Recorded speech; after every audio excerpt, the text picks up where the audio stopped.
Quand Navalny a été tué en prison, j'ai bien sûr compris que je pouvais être le suivant. Je ne suis pas idiot, j'étais bien conscient que ma vie était littéralement entre les mains de Poutine.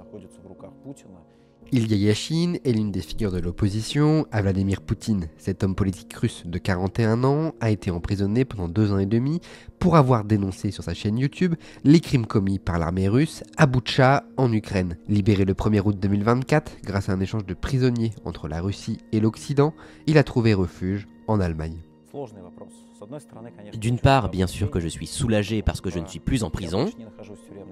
Je peux me balader dans la rue, je peux appeler mes parents, je peux rencontrer mes amis, je peux manger normalement. Mais d'un autre côté, il m'est assez difficile de me dire que de nombreux autres prisonniers politiques sont encore derrière les barreaux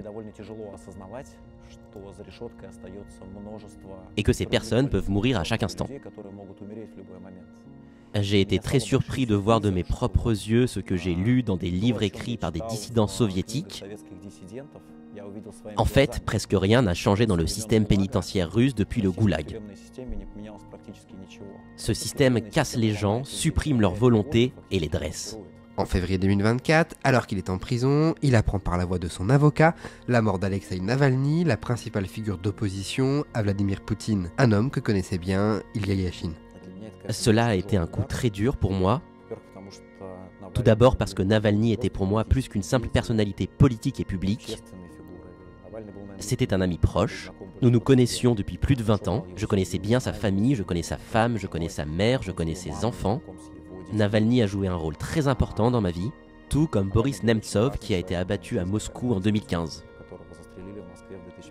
Et le fait de se rendre compte que Poutine est en train de tuer mes amis les plus proches un par un est très stressant sur le plan psychologique et très déprimant. Cela commence évidemment à me faire peur. Bien sûr, je ne veux pas devenir paranoïaque, je veux être une personne libre, non seulement à l'étranger, mais aussi en Russie.